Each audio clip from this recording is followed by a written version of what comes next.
And we're live. Good evening, everybody, and welcome to TFC Live. This is Season 3, Episode 2. So this is the January 2018 pre-raid show. Evening to the admins. Hello. Ooh, Dino Robin, how you doing? It's Raptoroo today. It's Raptoroo. Is that the mood?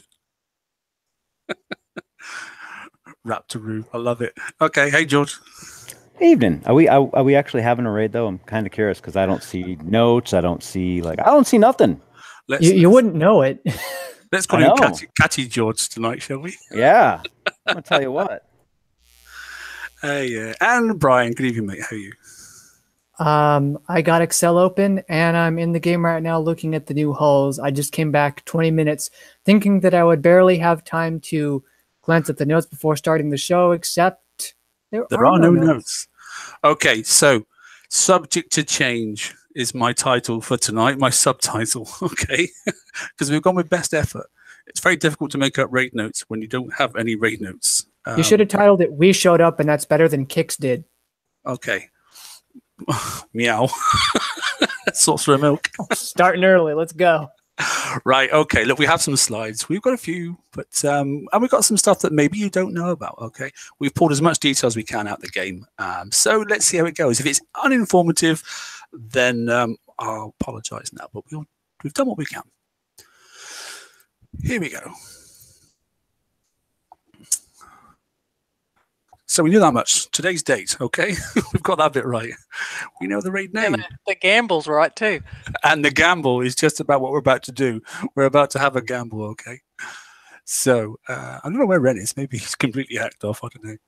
But anyway, there we go. So let's have a look at where we're going to go with this evening. So we have got some stuff to talk about. The Legion 120s. Moo. Where are the apostrophes? Be quiet. That's right. George is just making a comment in the side chat here. So January raid basics. Okay. Raid target help. We're still going to break the raid target down and explain what's what in the targets to make it a little bit easier for you. Because some of you, well, most of you, in fact, you certainly haven't played with them. We might have seen, might not have even seen them. So, and then we'll go through the main prize list. We don't have any prices, unfortunately. And then we'll look at some community support, and that's feedback from us to the community. Good. Okay, so the series then obviously is the Dawn of Legion. Okay, and obviously that's Zoe, and it's this one, Zoe's Gamble. There's the badge. There's an apostrophe in that one. At least they got that right. Yeah, I know. Wait a minute. What are those? Is that like Nessie? It's Nessie gone wrong. I don't know what it's supposed to be, but they've got a cartoonist obviously in the design room. They must have now. The names of the hulls. It's the whole names, is it? Three-headed monster or something. I can't remember. There's a reference. I don't care because it's probably supposed to be a Hydra. Yeah. Well, there you go. Hydras. There you go. Captain Lockheed says in chat there it's Hydras. Okay. Synergy says the same thing. All right then. Okay. I need to get out more. Right. Start dates there. Finish dates there. Okay. Well, that was an interesting slide, wasn't it? There we go. We got the badge, so it's up. Okay. Yay. Hooray. I've called this one For the Wall. Why did I call it For the Wall? Because I've had to copy the slide from the previous one. However, so For the Wall began at those timings. So I'm taking it, we're going to start at the same again. So we know it starts at 9 a.m. So Beta Gamma, obviously Delta and Epsilon, we hope. Should follow suit. We hope. Subject to change. Yeah, I mean, hell. They might postpone it because we don't have notes yet. They may. Okay, well, we're not bitter. We're just, Just pissed. Not bitter, pissed. Okay.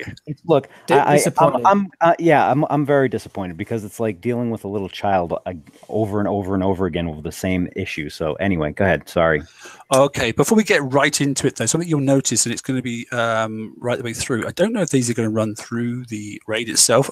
We don't have any notes on that, but they have made a change today to the Legion 120 targets. Does somebody want to take this? Because I was typing and making up notes. So does somebody want to lead on this? Robin? I can tell you the notes that were posted said that they would stop spawning at midnight tonight.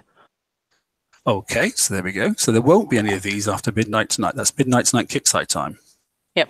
Was this in notes? Like, was there release notes that I missed? Because I didn't see any of this. The original versions did not have the drones in them, and they were actually kind of fun if you could team up with a mate, and I was able to upgrade a bunch of turrets and stuff with some people in my sector, but all of a sudden today after the update, these air drones showed up, and it turns out that they probably were not supposed to be there. And so a note was posted. And if you just have a quick look at chat. I'm trying to find. Yeah, I'm trying to find it. I can't find it. But so has anyone tried? Has anyone tried these yet with the new Team. Yes, Team, I know. team. I've seen it. Briefing. Yeah. You do that bit, Brian. Yeah. No, it's well, there aren't prizes. There's like the copy pasted crap from Rubbish. Yeah. Yeah. Wait. I'll So put he a link in the posted side chat, but it's the skeleton's up. The skeleton's up. Okay, we'll get there. So we've got time. I can sync in a page and we can scroll through the prize list. So we just want to look at. There's no prize list yet. And that sort of stuff. Yeah, it's just costings really. I'm really interested. Prizes, we basically know what we're getting, and we've done the slides for that. So the 120s are changing. Basically, there's some key changes though, right? And some of those sort of drones, which are air drones, they're like UAVs, but they're not, because they're not really firing things at you. Okay. But they drop these little buoys on the water, which obviously have different types of damage types or protection types based on whatever they sort of aura they have around them. So those are in there as well, and it actually says that these are designed to more encourage co-op play. So I've heard that you cannot you cannot do single play experience anymore. Is that right, Robin? Is that what you got that gist? I've not heard of anybody that's successfully done them. There were a couple of people posted today. I have not been in there today because I've been working on other stuff, but I've not heard anything. That's not to say that you can't. It's just another added layer. Another added layer. Okay. An unintended added layer. Oh, unintended. Well, Yeah. these targets are not intended to be a single player experience. Okay.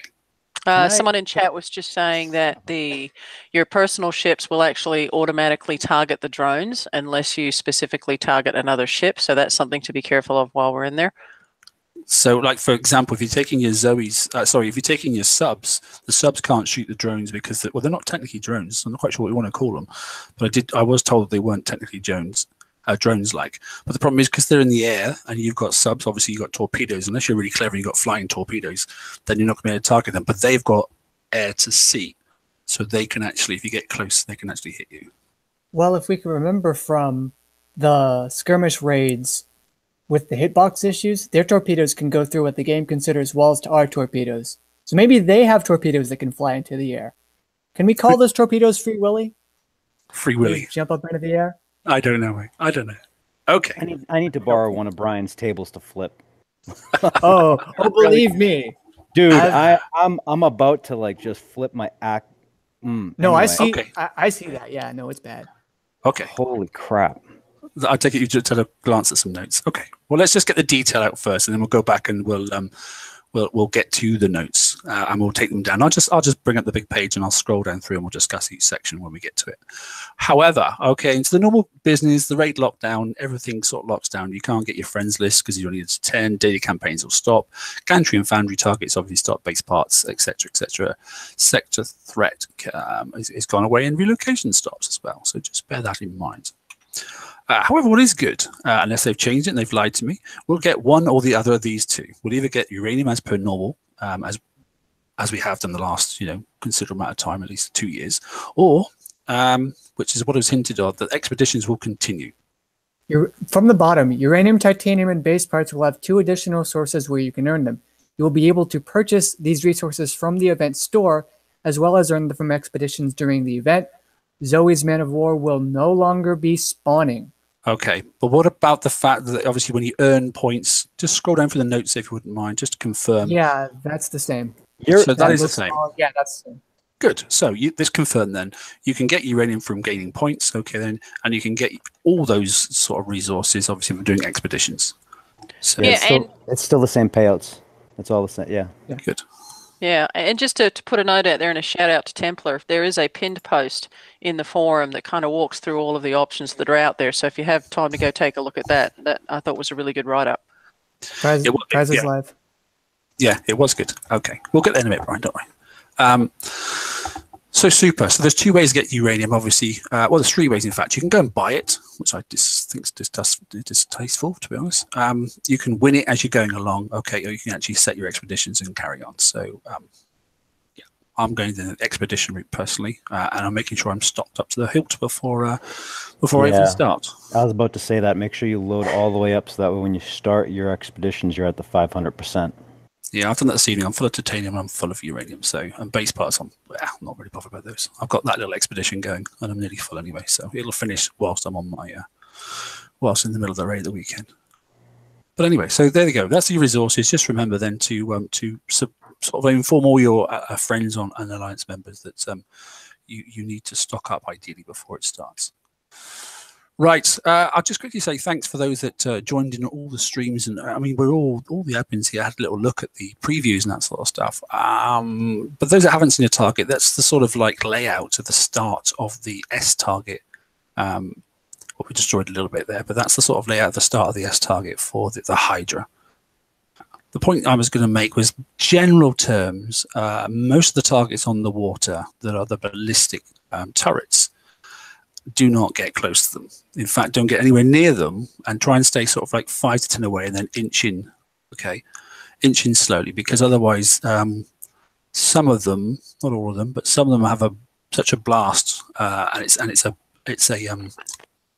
sort of a bit like a blast of a pack cannon sort of thing, and it just eats away at your charged armor. It's ballistic damage, but 2 or 3 shots, and basically you're then eating away at your whole resources because all the charged armor is gone. The ones on the turrets themselves, sorry, on the land pads there is a mixture of turrets. Okay, some of them actually you can get quite close to, but some of them you certainly can't. And unfortunately, some of them are hidden behind some of the res generators that are there as well. Yeah, I would just err on the side of caution and approach everything with caution. Just because it may look like a regular blunderbuss or something else, don't assume that it is. Yeah, and the thing is there's two different ones, and one of them actually will really hurt you, and one of them doesn't. And I really wish they had kind of differentiated a little bit better. Yeah, because I thought one would be gold and one would be like blue or something, and I sort of hinted that to Robin. I was like, is that a blue or is it green? And actually, it just depends on which way they're facing. They seem to sort of like change color. I don't know. Yeah, I just like put a red stripe on the one that's going to kill you. I mean, they're just too likey, aren't they? To me. Yeah. I mean, the bottom of the turrets, look, they've got red stripes. So why isn't some of them red stripes and some of them blue stripes? Maybe, I don't know. But anyway, right. But for those that did take the option to have a peek, or you've gone into the new 120, then you'll understand what's there, because it's quite a similar affair. And the little sort of aerial drone thing is also in the new 120. Right. Okay. So what is what? So we thought we'd have a little breakdown here, and props to Andrew. He's not very well, but he's had a real good dig at this for us, and he's taken apart the target just to sort of explain what's what. So first of all, the rock feature. When I spoke to GD, I got quite excited about these, believe it or not. Okay, so there's some really nice artwork, I'll say that, in these targets. I think everybody's surprised at how actually the high quality of the targets, as in the detail. The rock features are solid barriers. You can't go through them. Some people say you get stuck. I think it's just where they placed in the target itself, particularly at the top and the bottom. So if you try to curve around it, you actually get your ship stuck. You'd have to retreat. You can't actually go anywhere. So just be cautious. Yeah, there was a couple of instances. So if you were like me and you died gracefully halfway through the target, and then you popped your ships back in and you threw it on auto to have it go down south and take you to where you needed to drive again, there were instances where the rocks with the combined auto kind of locked your ships up into the corner. So I would suggest paying attention to where your ships are and not letting them get anywhere else, because it was really kind of a pain in the rear to sit there for 15 minutes and time out. Yeah, no, I agree.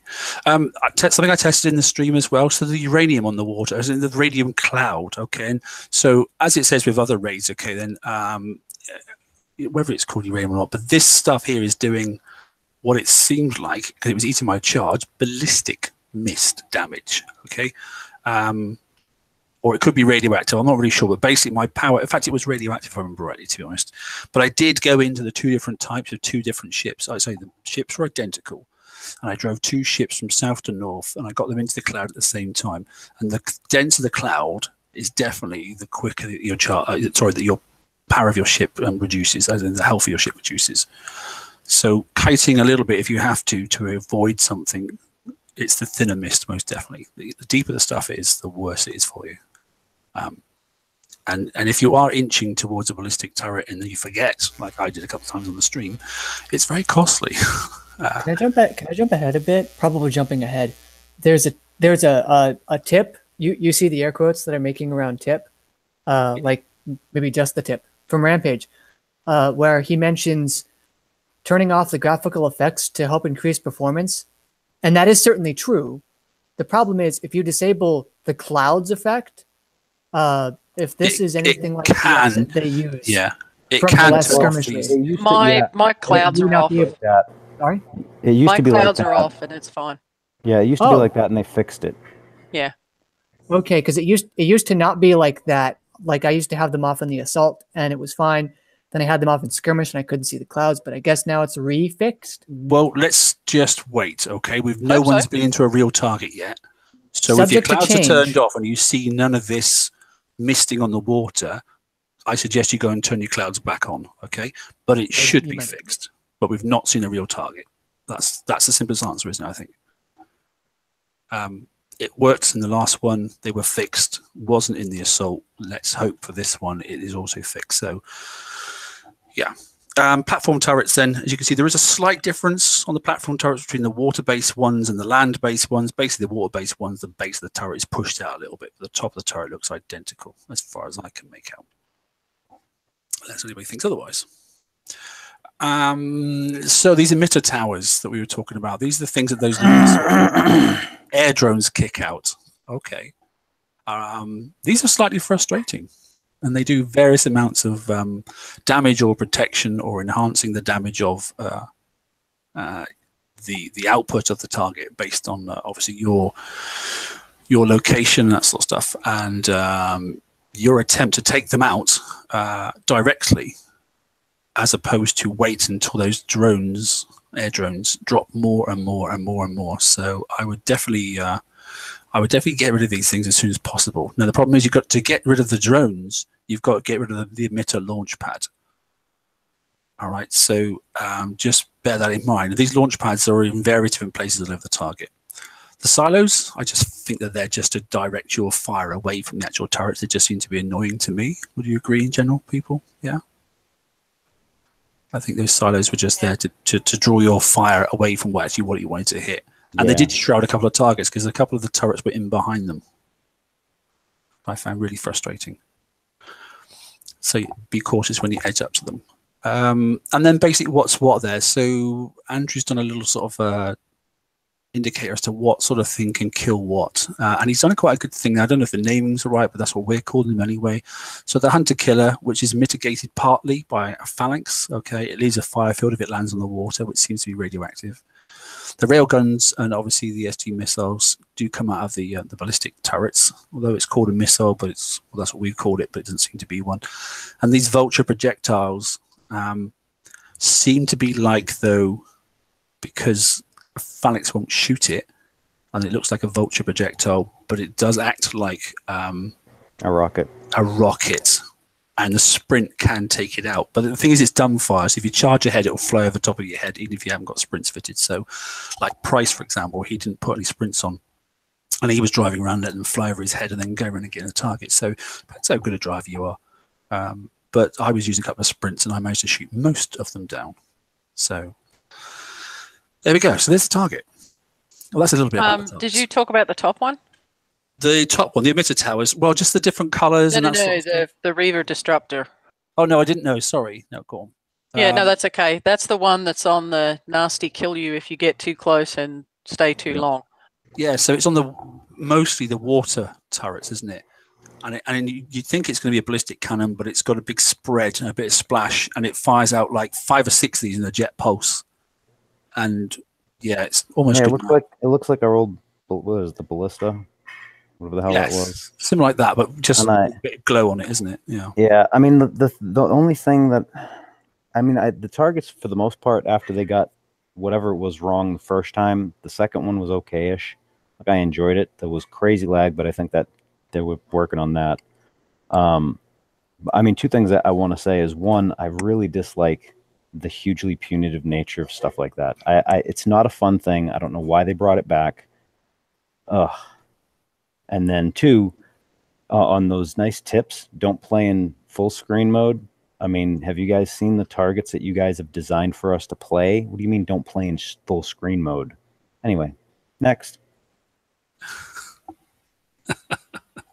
I mean, they're all valid points. I'm trying not to really bitch, right? Because I'm on the edge of completely flipping my lid.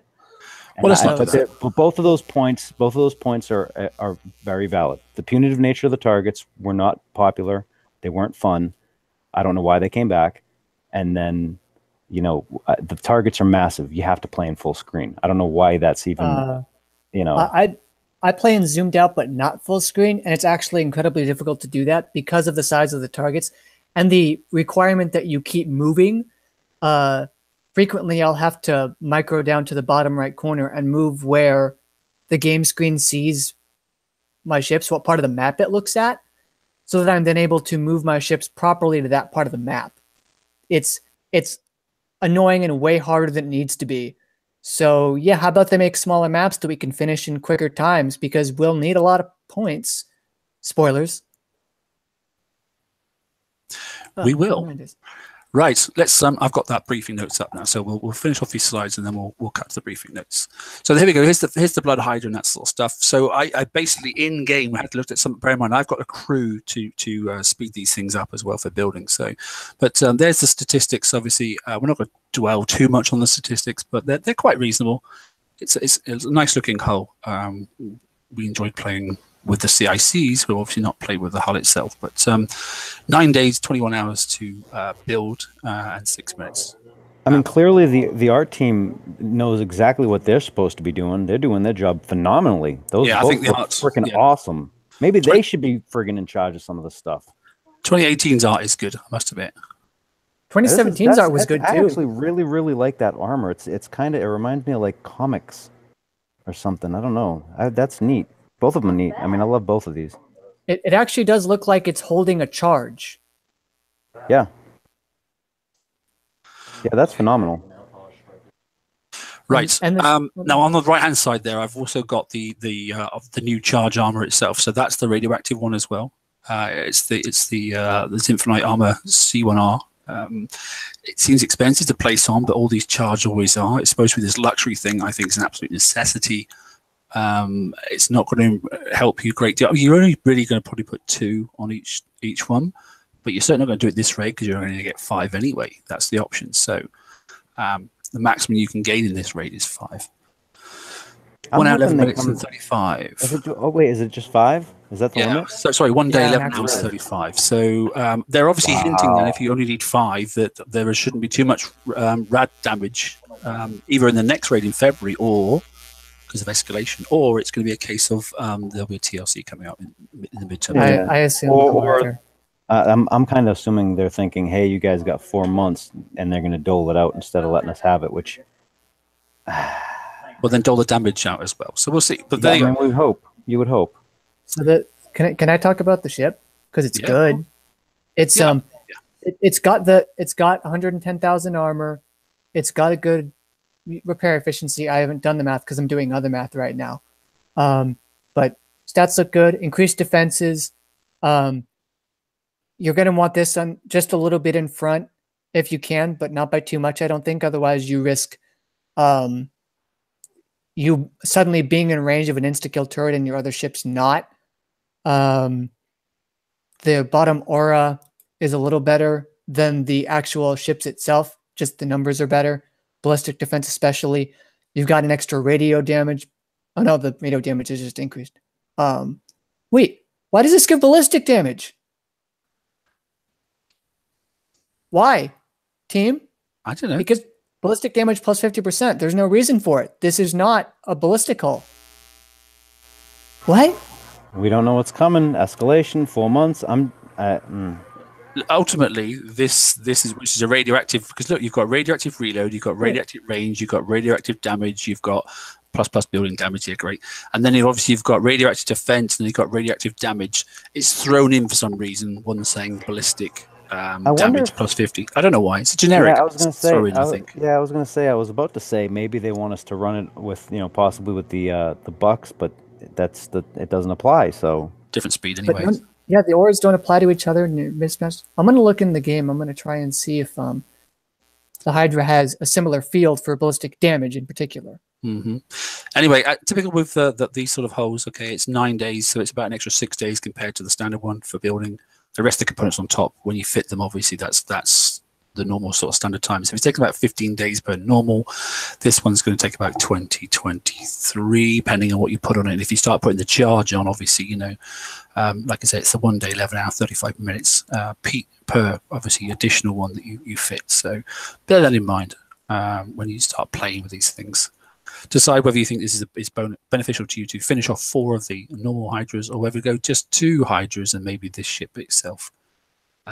You are going to need both fleets. I'll tell you that now. We're not even starting the raid one. If you don't think you're going to need both fleets to do well, then you're playing the wrong game. Then you probably missed the TLC for the Hydra because you needed both fleets to do well in that. Yeah, and look, the way that they have the payouts right now for the S targets, it's even worse because in order to actually get as many points as you can, they moved points back into the full completion bonus. No, that was the same from the first raid and last cycle. What they did was they subtracted 1 million points from each of the targets in this set. Yeah, and then mirrored them and put them in together. Yeah, but I sort of that was pretty obvious. We spoke about it on the live show. No, they just took them out. It was 12 million for 1 round of everything last time, and now it's 10 million for 1 round of everything for the first raid in the cycle. They just reduced the points. They didn't move them anywhere. Oh, right. Gee, that's helpful. Wasn't it? I remember things. I thought it was 4, 4, and 2. Was it not? Yeah, I thought it's 4, 4, and 2 last time. Was it 4? Oh, okay, the first time it might have been 4, 4, and 4. Yeah. The very first thing might have been 4, 4, 4, and then we talked them down to 4. The thing is, they changed that completion bonus to lower it because everyone was like, "Dude, what the hell? Like, you're expecting us to? This is nuts." And we're going down the same path again. I mean, yeah, I want to build it. I know I'm going to build both fleets, right? But the catch is you're forcing me to also play with both fleets in a raid. We'll get there, don't worry. Right, here we go. Buccaneer's Boon. I'm not quite sure what it's called a boon, but it is anyway. It still looks like some sort of tribal mask gone wrong. It looks even more like a tribal mask now. It's in colour. Okay. Do I see pink? And a little bit of Mickey Mouse bit in the middle, almost. But hey, I don't know. Yeah, pink Mickey Mouse in there. I actually like it. I actually like this. This is again the art team did a freaking phenomenal job. Yeah. And Andrew for some high res picks from us as well, so it's been good. Yeah. In game somehow. I don't know how. What I like is they've kind of gone back to clearly delineating the flag from the rest of the ships. There was a couple of ships where they were like almost exactly the same as the rest of them, and you could never tell, which one was out front. Do you mean like the Fangtooth? Yeah, and there's a couple other ones, Gridiron, I think it was, and so this is clearly different than the other hulls. Just a note, Laredo just I just seen the armor is being slow released. It's not hinting towards anything of you're not going to need it. It's just going to be slow released. So yeah, okie dokie. FYI. Right. Okay. So there's that hull anyway. It's there. I've got buzzing in my head. I don't know if that's me or whether that's just in general, as in microphone buzzing. Right. So yeah, Buccaneer's Boon. There's the stats on it. This one's a 9 day 20. So it's the same build time actually, isn't it? Am I rightly? Yeah, 9 days 21.6. 9 days 21.6. Okay. So at least you're not penalised for picking one or the other. Although you're eventually going to have both. Quite like this one. It's repair time 3 hours and 20. Cargo 6 million. Those cargo figures are going up, aren't they? What's the previous one? 6 million as well. All right then. And what do we got then? We've got the range of the aura for this one is 300. Number of targets, so it can refeed. Is that right? The armor points across to 4, so that it'll feed to the rest of all the ships, which is nice. Unlike one of the CICs. I can't see it on my view. Is this one at 75% where it starts to feed it? This one, transfer threshold is 75%. Transfer efficiency is 95%. And the transfer rate is every second. So at least it transfers quickly. And it's not back like the 50% like the Hunter was. So that's good. Yeah. Oh, I'm sorry. Yeah, I'm sorry. I was thinking 25 instead. Yeah, 6 million cargo is standard now, and I just checked in the updates archive. It was 444 for the first raid of the last cycle, so they just docked us 2 million for reasons. Super. But do bear in mind this on here, it's and the same as the normal Bucky. Look at the defenses, okay, and so you are only ever going to be able to use this in really for future siege targets, because all those negative effects of penetrative defenses and really, you know, and concussive defenses and stuff, we are really being corralled down a single track with all our holes now. So there goes, you know, another 20 holes we require them to do well. So that's 20 holes 3 times a year plus our garrison stuff. So it's an awful lot of ships to go and gain. But anyway, look, quite reasonable stats, quite decent. It's got a huge armor point pool already. Slap a bit of obviously, you know, charge on it, up your days to fix it, and maybe make this one a countermeasure ship, and it might do okay. So it'll help. Yeah, it offers. I mean, I'm kind of happy to see that transfer the rate. I mean, it's you know, kind of, what was the Skyfire was the same thing, right? Yeah, I mean, of all the ships to keep alive is this one, without a doubt. Yeah. I mean, I don't know. I've been liking the auto hulls since the Skyfire came out, so yeah. I'm kind of personally leaning towards the Bucky anyway, because just, you know. Yeah, in the Skyfire raid as well, like I did, I sent this flagship slightly forward, so it took some of the damage, but because the repair efficiency was much better than the other hulls. Yeah. And obviously with the heavy armor, it made things a lot easier. So we'll see how it goes. Good. Okay. Hydra CICs. We'll have a quick look at these then. So the Aegis, the Merxy, and the Capacitor. Yep. I think we'll all agree that, to be honest, that it's the latter two we like the most. Actually, I really liked the Aegis and the Capacitor. But the thing is there's been changes since the second server as well. So. Okay. Don't know how these are in-game pictures I've got here. Yeah, because like the Capacitor initially was the defense was only a -20 on each of ballistic and radioactive. Now it's a -40, and I think the Aegis went up because I think it was 10 and 10 and 5 at the top. I can't remember. Yeah, I think it was 5 at the top and then 10 and 10. And now they've bumped it all the way up to like 15, and then it's 15 and 20 at the bottom. It did need it. Do you remember what it did to the charge armor pool? It just zapped it as soon as you got anywhere near one of those turrets that sent out the ray of death. It just ate it in one shot with the Aegis fitted. So this is why I didn't like it. Which is why I quite like the I quite like the Mercy. I think it's quite a good one. And it seemed to fit my driving style personally, but yeah, I mean, it's going to be a case of each their own. To be honest, I quite like. Yeah, this. I would advise though that if you are planning on mixing, pay attention to combat speed, because in these targets you certainly don't want one single hull jumping ahead. So you want to make sure that you're matching either through armor or other weapons to keep things together. I don't think any of them change combat speed. There was a -5 on combat speed. One that put a D35S on, but have they taken that off? I can't see a -5 figure now. That was only on the first server. Excuse me, the second one didn't have it. Yeah, I don't see any penalties for combat speed on any of these. I think nor do I. So that's nice. Oh, good. Because that wasn't yours. Well, then never mind. Well, see, there we go. Always subject to change. Yeah, I mean, and that's actually a good point, Mark. Like everyone's flipping out about not getting on the servers and this and that. Like I've seen a ton of hate mail. Part of the reason is because we understand this stuff's going to change, right? I'm glad that they've actually opened up the test server so we can stream and show videos and stuff. But guys, please remember, these things are not final targets. There's not final anything, like stats or anything. So yeah, it's going to change. So. I mean, to be honest, those that I've gone down the Hydra route, then I would probably go out and get some of these. If I was going to get anything, I'd probably get Capacitor first. It ups your radioactive range. We know there's an awful lot of lag still in these targets and in the game in general. So the forgiving one would be the Capacitor, even though it is giving you defensive minus 40% for ballistic and radioactive. But obviously, it's not going to deplete your charge pool. It's just going to deplete your defense stats once the charge is gone.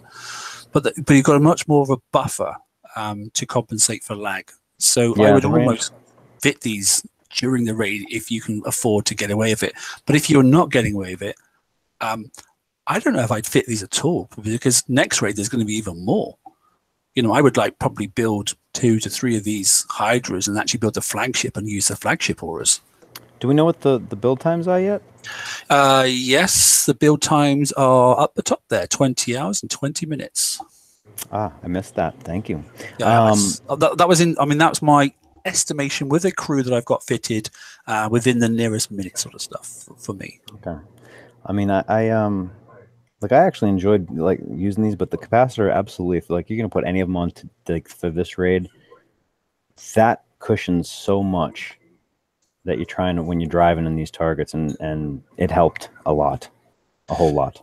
Yeah, it's okay. We'll mention again. Pav in chat has just said, we're mentioning about the mismatch of the hitboxes. Okay, so remember what I said about the water turrets, especially. Those are the ones that cause the nasty boom effect.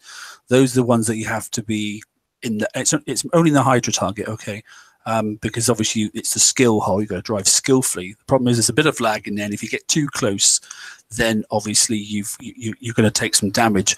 But also the hitbox has been off center, so from the north, you need to sort of like give yourself about 5 extra space. You'll know because you'll start firing. So just inch up the first couple. But then from the south, you've got to go and sort of like into the target a little bit, if you know what I mean, into the turret base, into the leg of it before you start firing. It's quite odd. Yeah, whatever their translation was to the isometric from their original coding was a little bit off. And I know they have gotten like screenshots showing actual examples from our testing. So hopefully they've worked on it. Let's hope so. Yeah. Right. I'm moving on to the other one. Now, there's always, you know, in each type, there's always a, you know, a generalist. So this is something completely new. It's not, you know, it's not an addition to the ones that we've got already. And I'll do a disclaimer straight away. For some reason, I've got 2 different versions of the artwork. And I don't know whether there's ever going to be a flag in the future, or whether they just all look like the bottom one or they all look like the top one. Okay, so I haven't actually looked at the raid notes, but those are the 2 versions that we got to see. Doesn't that look like the old Aegis? It does look like the old Aegis. The Aegis and the Hollock Aegis. I mean, Yeah, it does. So I'm not saying there is going to be a flagship variant, and because these have actually got CIC slots as well. So I'm not sure. Okay, and I'm not going to quote either way, but this hull looks quite interesting, you know, especially when you look at the CIC in a second as well. What I do like about it is this is going to be, and it may be done specifically to encourage people to build it, this is going to be a res hull of the future. It holds 8 million cargo, which is phenomenal when you think about that times 5, you know, 5 of those and then 500%. You know, that's an awful lot of cargo, isn't it? So combat speed's decent already. The turn speed nearly matches it, so that's going to be really nice. It's going to drive fast, and it's going to turn quickly as well.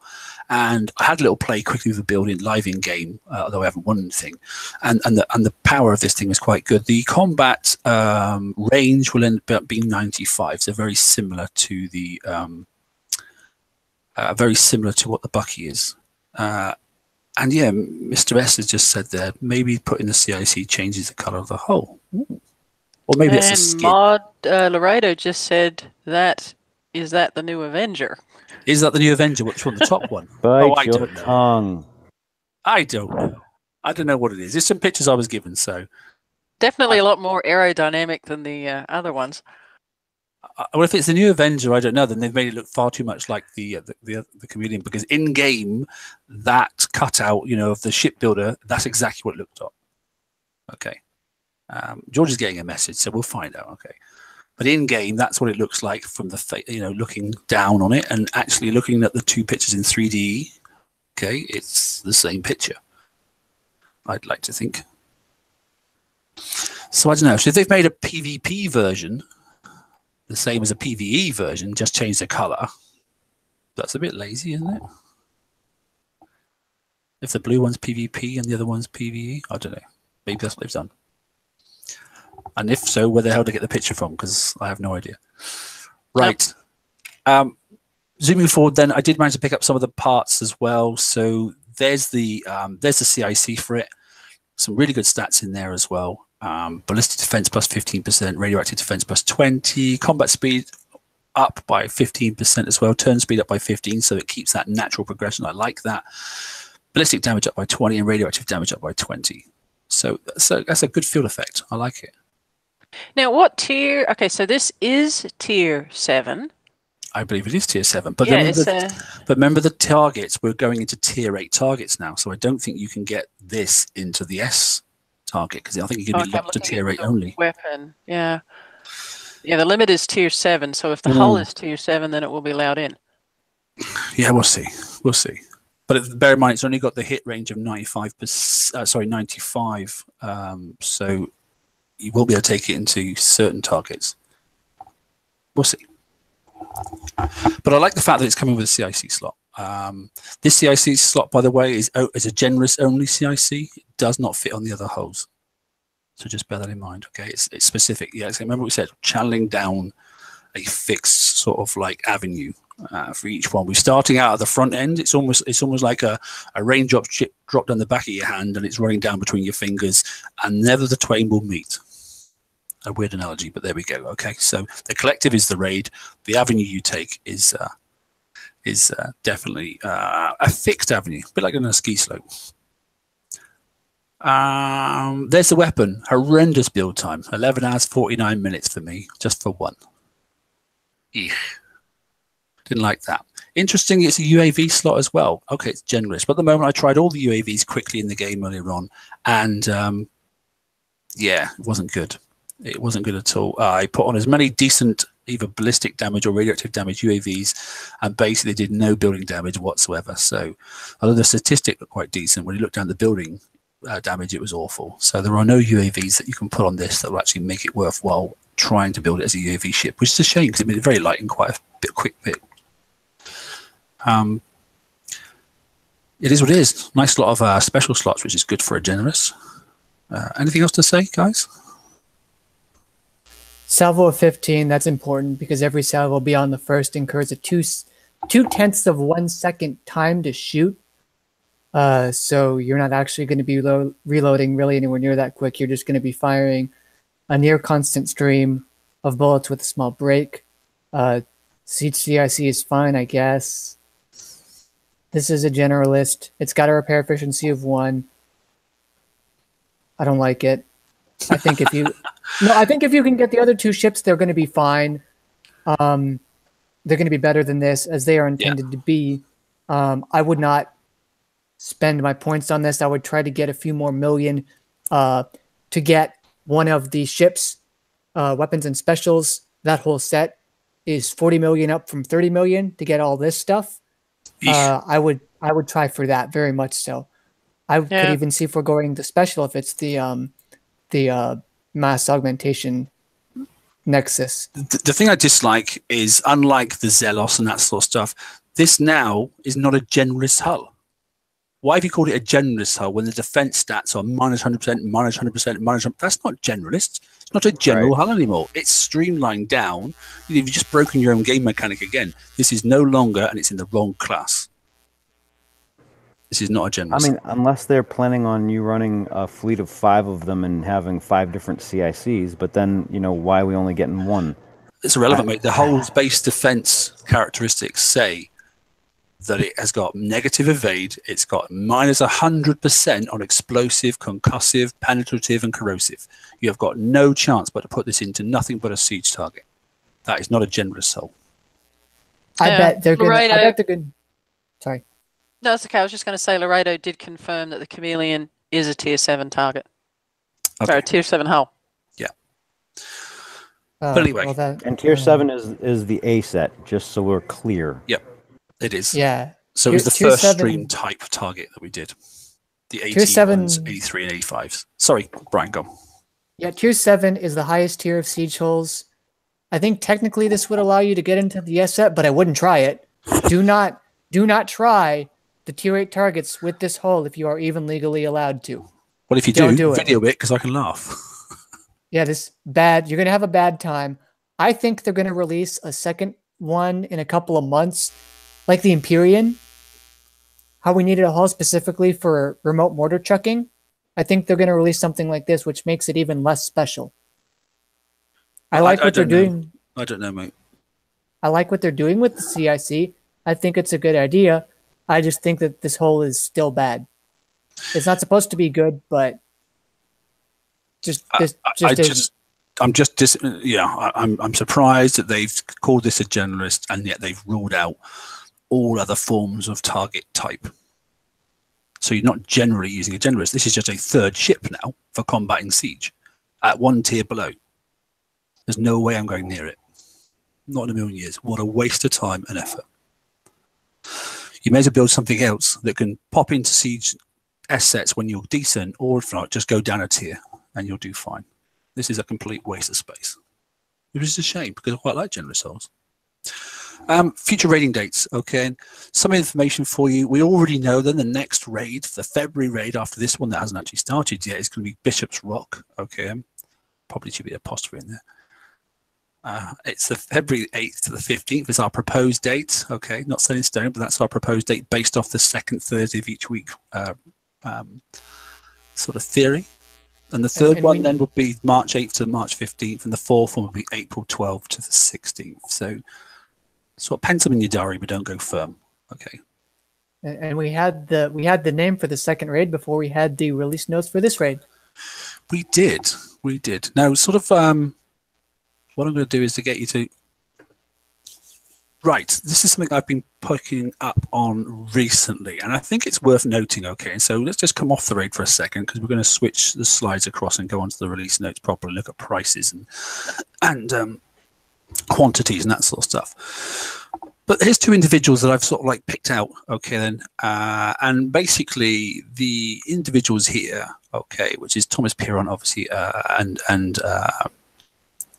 basically Nabi Hussain, okay, they're really sort of like digging in blindly, helping out on the page. The information they give is accurate, okay, and they've only got the player perspective as well, but they are trying and they're being helpful. They're using their in-game experience, okay, and to support other players on the page, and the information they're giving, which, you know, and all the guys here in the team can tell you that sometimes it's sometimes like trying to herd cats. Okay, and also sometimes people have a different understanding of the game, and you have to try and take it right back to raw basics sometimes, and don't assume things.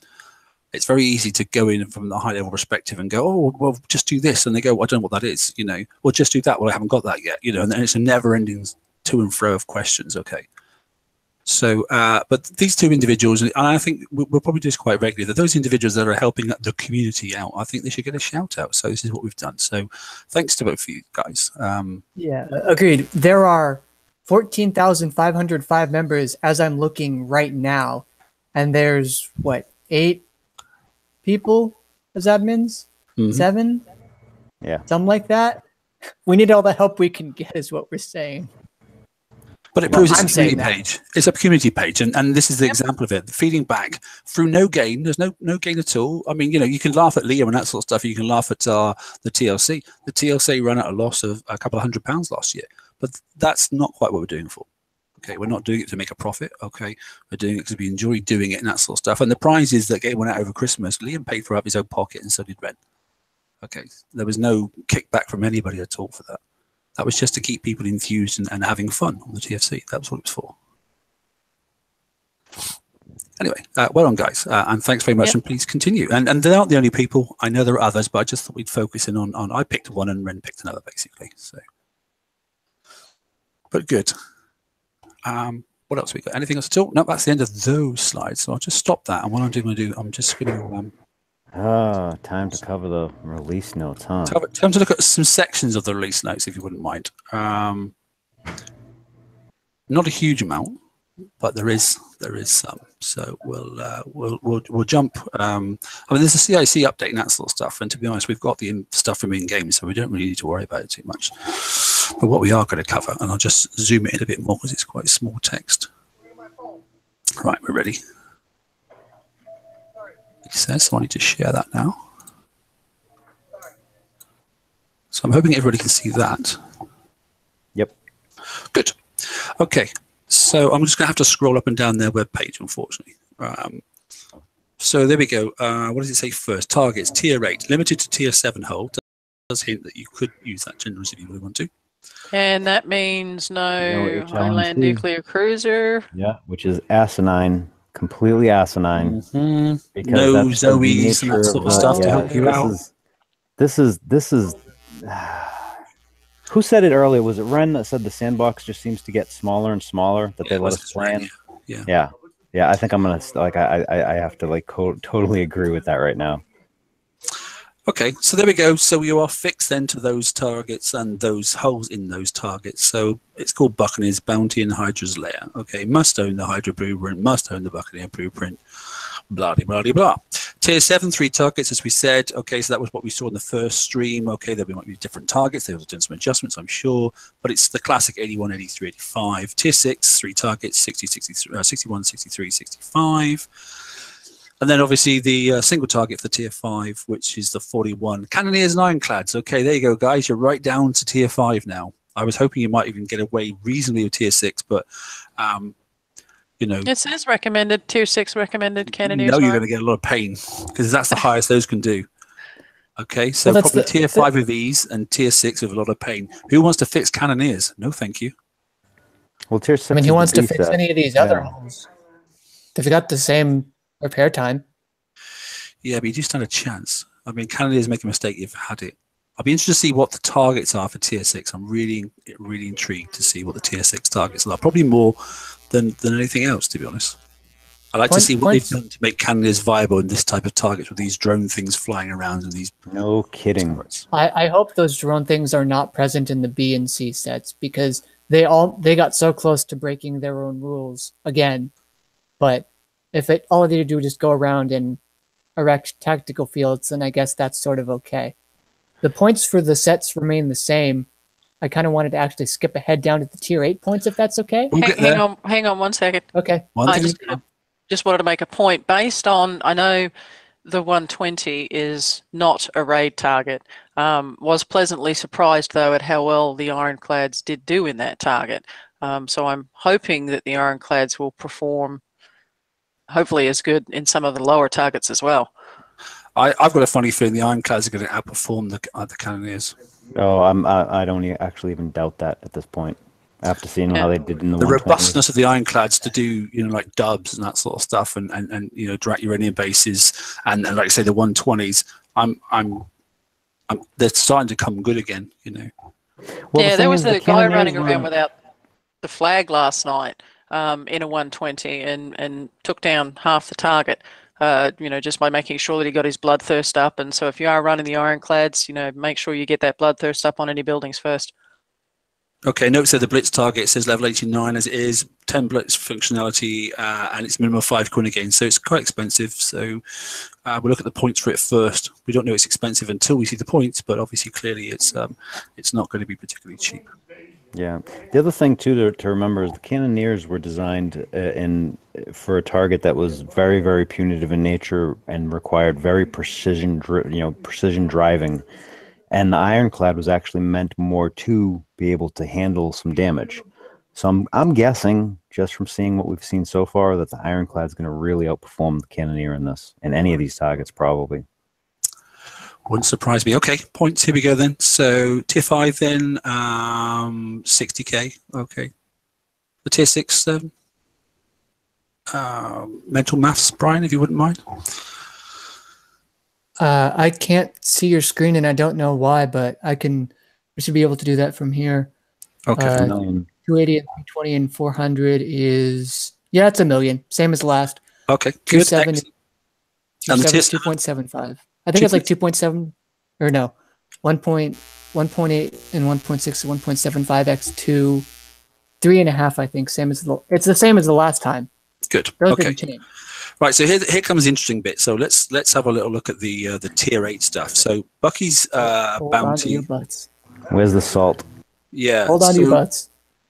3 million and then 1.5 million for damage dealt and 1.5 million for completing the target. Okay, and so if you take so if you were to go in the target and die, based on how much damage you dealt to the target, you'll get some points. Okay, you're going to get 1.5 million for completing the actual target. the Hydra. Oh, this is naughty. I've just read the bottom. I've already read the bottom bit before the top bit. So they're assuming you've actually going to build both hulls already Yep. and have 2 complete fleets. Now you see why I was salty. What planet How are many they on? days? How many days of build tokens did you get in your siege chest? I've built 3 One. Buckies so far. I've not even finished my 4th one, let alone Hydras. Okay, but anyway, okay, if you've opted to go down the Hydra route, okay, it's 3 million, blah de blah, damage dealt 1.5, damage dealt, obviously, you know. Okay, so I'm hoping that they've scaled the prices then of the targets with the acknowledgement that no one's got both fleets and no one's going to get the 4 million points. No one. I'm sorry. Not even I Liam. did that math already. Not even Liam. Okay, no one has got both fleets. So forget the fact there's a 4 million completion bonus. That's just ridiculous. But it's not a penalty if you only have one. It's a bonus if you have 2. Right, so hang on. So I'm going to That's get what I said, 3 right? million, okay, then for doing the top level target. And what am I getting for doing tier 7? Yes, it does take a little bit longer, I know that. I'm getting more points. Taking a bit longer. I'm probably taking less damage. Anyway, the blitz target tier 7, here we go then. It's under 1 million then. And then obviously if you that wish looks the to, same. yeah, if you wish to, obviously it's 5 coins each hit. God, it could actually come out cheaper that. Oh, Was there a notice about points reduction? Not, I haven't seen anything. But it wouldn't surprise me once you start getting down below tier 6. You shouldn't make a difference with tier 7 now because that's a bit naughty. But tier 6. Brian, see if you can hunt some in the raid notes and see if it does say about a hit down reduction. No. I didn't see it myself. Let me search for reduction. Reduced. Neither. They don't tell you. They've stopped telling you. It just isn't there. It wasn't there last time either, and I had an issue with that because they actually reference it later on, and you don't know where to find the information. Actually, well, you're on it. Hitting targets that are below your recommended level result in fewer points, but it doesn't tell you what the levels are. Right. Like I said, it Which references makes that it. information basically useless. Okay, one thing I'd just like to say, if anybody, okay, then can you just PM me if anybody has actually built both sets of hulls? I'd like to have a really, and I won't promise that, I won't post on the page, I'd like to know how much you spent, or at least an indication of how many coins it was. I don't care what country you're from and what denomination it was in, but I'd be intrigued to know, because the average player has got 3 Buckies done. 3 and a bit. If they're going to use the charge armor. And that's actually really curious too, because we had the whole conversation about the 4 million completion thing, like the very first time they started doing that crap, and I thought they understood how the community felt about that idea. It was not a good feeling, and then most players now, I think Ren did a survey, right, and found that most people were either going to have like 3 or 4 just partially, not fully built. And I have been cranking on these things nonstop. I mean, I've used all my tokens I could possibly. I even saved tokens from the FM before we got to the Buckies and that sort of stuff. Yeah. And I still haven't finished my 4th Buccaneer. I'm short of putting on some charge armor now. So yeah, I was gonna say I have 4 built. I have the specials on it, the weapons on it, but I only have 1 panel of D5R on each one and 1 panel of the charged armor on each one. That's it. All's good. And it just finished today, actually. That was the last one came out like that. So I'm still missing 2 panels of armor on every single one of them, which is that's going to be a day, 3 days each. 3 days each times 4 is another 12 days right there. Not counting. Except you can't actually put 2 panels on because you can only get 5 radio charged if you wanted both radio. Yep. Okay, so here we go. Here's an interesting one. So the Cannon System 4 this is a tree now, okay? The left and right tree. Remember that, guys. Obviously, you've got to go up and you've got to have something to be able to advance. That's always the case. Even if you've got something and there's something on the other side, you've got no choice but to take it before you can go ahead. That's the way it works. There's going to be lots of complaints, but that's just the way it is. So bear in mind the lowest target, the thing you need to hit the lowest level target with is a Cannoneer or an Ironclad. The first prizes are Cannoneer and Ironclad prizes. I don't get that. Yeah. Yeah. So how are you going to get to 400,000 points if you don't have a cannoneer or ironclads? I'm not quite sure where that logic fits in. No clue. Have I missed something? Because without... You haven't. It's going to require people to either help. You can't use punishers. You're going to have to have cannoneers, or you're going to have ironclads. And the first prizes on the bottom 3 rungs are those freaking holes. Yeah, I don't. This goes back to what we've discussed before, though, is making sure that lower level and mid level players have access, and this is not how you do it.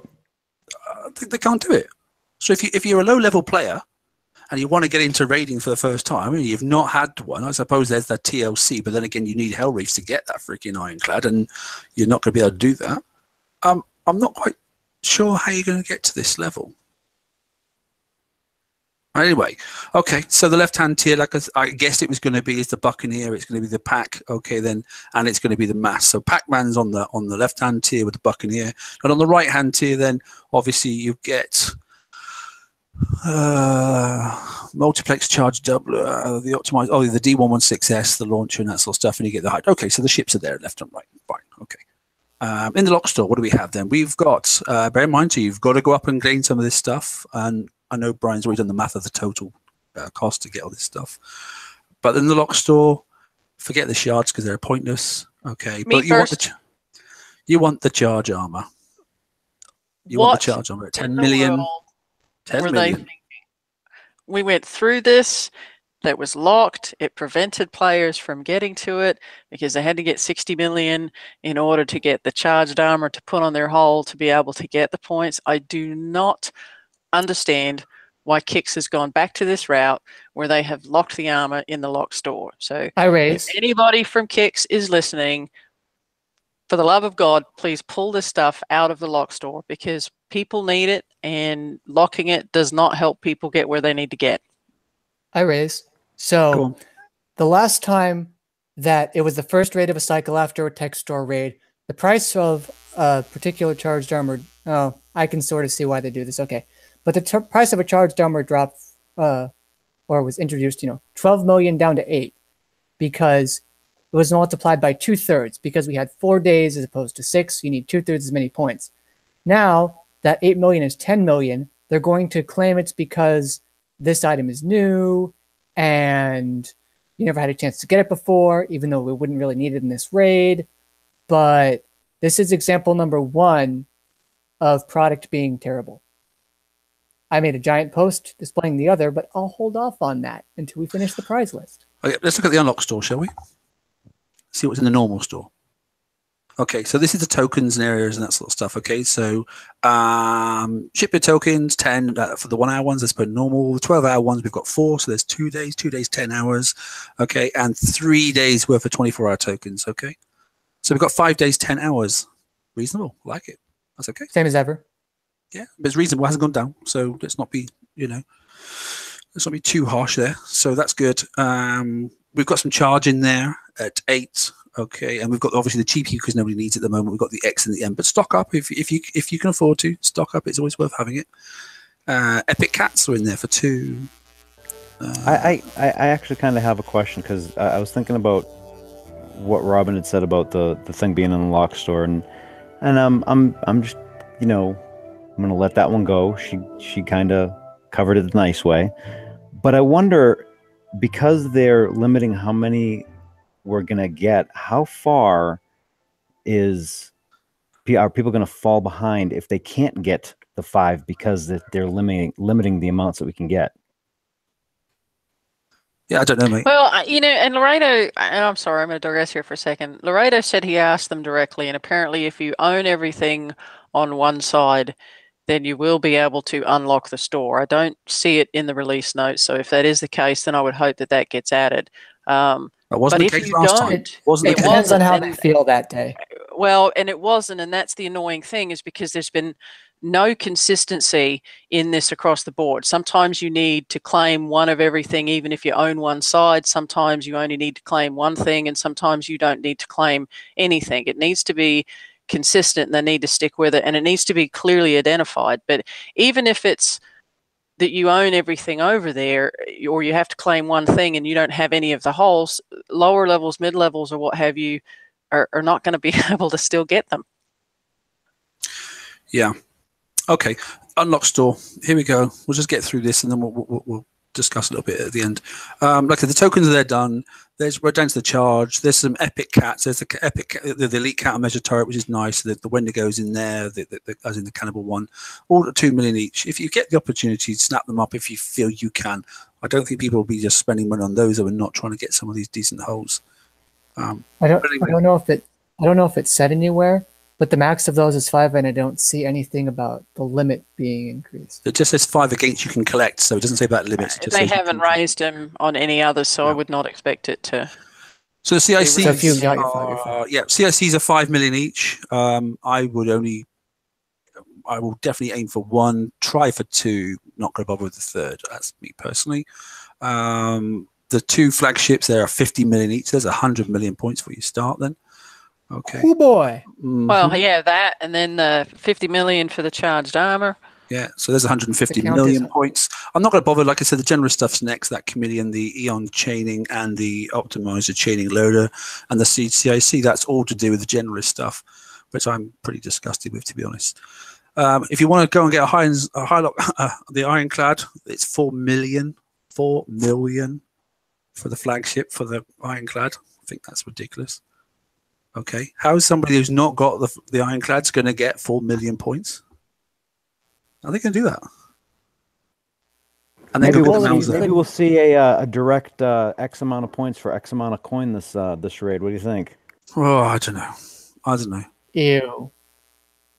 So the hope is there for 2 million. The hope's a and gift. I think that's a mistake. The hope and the rocket. Look, there they go. So they're throwing the hope away now. I think that price is a mistake, and I see a 0 being added to it. Right. Enjoy yourself, bounty players, because obviously the next one's worthwhile. Icebreakers. Apparently they're back to normal. Rubbish. There's even some hope build tokens in there, which is good. Structure build tokens, they're always worth having, but they're very expensive. They are 2-day ones, not 1-day ones. Can you scroll back up for a second to the hope? The hope, yeah. See that? So let me see this. So the hope, and how much was the Ironclad? 4. Well, it was 4 for the Ironclad. The hope's 2 million, and then we got 1-day build tokens for the hope. You know what? If anybody's actually even just curious about like fixing up their base or PvPing, that's low level. That's a really good. No, I mean the hope is a fantastic friggin' hull. I just wish that if they were going to do that, if they're trying to get that into everybody's hands, right? To like kind of get them into, hey, I want to try, because I mean, you know, if you were in bounty, if you didn't have a hope, you were hurting. But I mean, if you're interested in doing bounty, I just wish the flails were down a little bit lower. You've got someone that can prep some A sets. Yeah, if someone can prep some A sets for you, you're level 46, 47, get a hope and chuck it in your base, you can have some great fun. Yeah, that's not a bad price at all. I mean, I wish I would the Ironclad. I mean, that bothers me a lot. The hope, that's a great price. I just wonder why it's just the hope and not the flails. Yeah, well, the flare rockets are 4 million, so the hull is cheaper than the actual rockets to go on it. Considerably cheaper, but they're expecting you to put other weapons on. That's probably why. Yeah, I mean, we have the rockets from. Anyway, yeah, go ahead. I'm sorry. Sorry, it's just that time's going on. That's okay. Icebreakers, Monolith, Hope, build tokens. So there's still build tokens there. Base parts, okay. They're expecting you to pay 2 million for base parts. You can do that 20 times. 1 million for some. 2 million again for the 10k of titanium, and 1.5 million for the 10k of uranium. I don't think so. Yeah. So expeditions are live. Yeah, Expeditions. you can mitigate the titanium, starting a little longer build. Normally we all do little short builds in case we need to split things up, but you've got time tonight to top up on titanium and start a little longer build if you can. Yeah, that's an actually really, really good idea, because I just started a 7-day one last night. Yeah. Okay.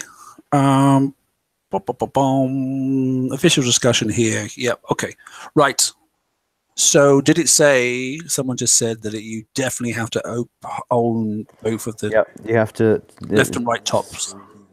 One you of have them. to have, so in order to get access to the lock store, you have to own the top item on either side of the ladder. I actually got that message to me twice, once by Laredo and once by Vengeful. So does that mean you have to own both of them? Either. You just have to own one of the top items on. So I should be able to go. I should be able to go and get the top item. Well, in fact, I've got all the top items, so I should be able to go straight into Lockstore then. Yeah, if you can't, Well, that's I'm sorry, I've just been kicked to death. You will have to own the top item on either side of the ladder to access the lock store. Is different than you have to own one of the top items on either side. It's wording again, isn't it? Well, you see where I'm going with it. Well, I mean, I don't think they'd be that dense. They would put top, on the top item on both sides, on either side. On either side is, on either side, one or the other. Yeah, you must own the mass augmentation nexus or the multiplex charge doubler. And then there's there's the line there. And thanks, Radio. Okay, yeah. I'll believe it when I see it. I think I screwed that up on before. either side. Doesn't say the word both. Okay. No, it's not So either I'll go for my pint glasses half full. I'm going to go for the fact that you can have either of the top holes, and once you've got either of the top holes, you can get into the lock store. If you're going for the pint glasses half empty, you've got to own both of the top holes. Yeah, hold on a second. I think that the tier goes hull, weapon, and then the special. You have to have the special. If you have either of the two specials, if you have the special on either side of that chart, then you can get the lock store open. And if you don't have any of the top half, you need to buy the hull, then the weapon, then the special. So that'd be 40 million. But the wording right here, if you don't have a Buck or a Hydra fleet, and you're boned, you're not getting into that. You're not. Don't even bother doing the raid. I mean, let's be honest. Yeah, but the wording here is very clear. I think there was one time where it was actually glitched and did not allow that. So be careful. This is what they're saying right now. Hopefully it works. It should work. But I remember at least one time where it didn't. Okay. I'm going to stop that there. That's enough, I think. Convenient or inconvenient that the notes were released right away during the middle of our show, but that's just the way it is sometimes. We got there in the end. And I'm sorry we did a bit of scrolling around the website, but we had no choice. But I'm hoping you got the general gist there. While everyone's still watching too, I kind of want to just put a couple of threads out and see if anyone can check in their base real quick, because I came across a possible glitch last week, and now I started having some players check their own stuff. And if you go into your dock and go to bring stuff out of storage, yeah. If you look at the totals and then count the two things in your shipyard, see if everything matches. Because I'm short 2 ships somewhere. And we don't know if they're actually missing, or if something's going funky or what. So if that starts showing up with a lot of players, I'd like to push that up. So that's interesting, because there have been instances where people post and they'll say getting an SOS unable to build, and everybody will say count the 2 ship, the ship in your other shipyard in your total, but people are actually having to move it to where they're down to 27 or 28 to get it to start instead of like the 129. So that is showing up on the page as well. Yeah, cool. That's all right. All right. Look, you've got the basic details there. We will. Like I say, we'll push these up on the page. You'll have to have a little look back. You'll have to go out now onto there. We'll get the notes up on our website as well. But you'll have to have a little bit of a understanding that things were released very, very late. Bear in mind, we've got less than 24 hours before things kicked off. Far left. We've got like 18 hours before things actually kick off. So I've never known the notes come out so late. We've done what we can with what we had. I posted the link. I've already posted the link to the prize list, and I did some math. Do you mind if I? Yeah, please do. Yeah. Okay. Yeah. So posted the link, and I did some math real quick. I focused on things, new stuff, and by new stuff I mean things that have not been released before in any fashion. I didn't count the Hope Blast raid because it was released in the bounty before, so that's not new. So So for this, that's the 2 flagships, right? The 4 CICs, the Chameleon and its bits, and the radioactive charged armor. All of that combined. Okay. So I added that up, and it was 217.3 million. And this is over a 4-day raid. So the new stuff from this raid alone is 54.25 million per day. I rounded down in that calculation to 217, but still 54.25 million.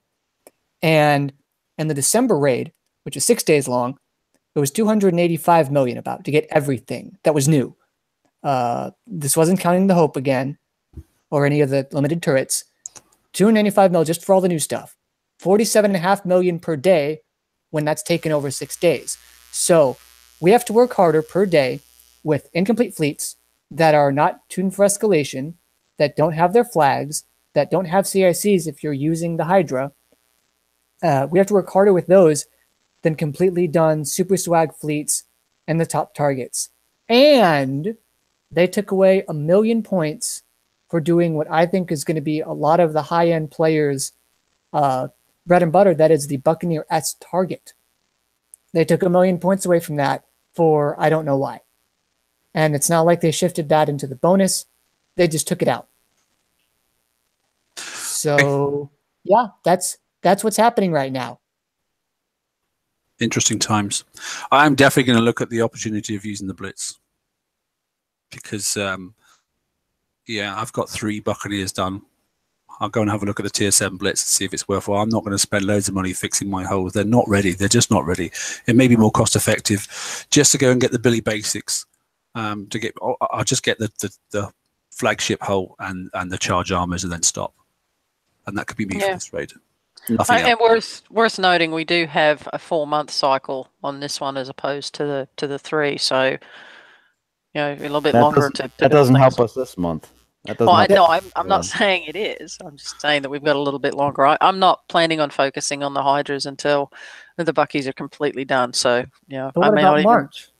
What about March when they release the new garrison changes and we have to build a fleet for that? Yep. Well, it's not like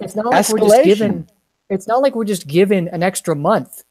We have stuff to do in that month. They made it that way. We don't have to build a Chameleon for anything, and they've still given us about over a month's worth of build required in that extra month. Yeah, I'm not building a Chameleon.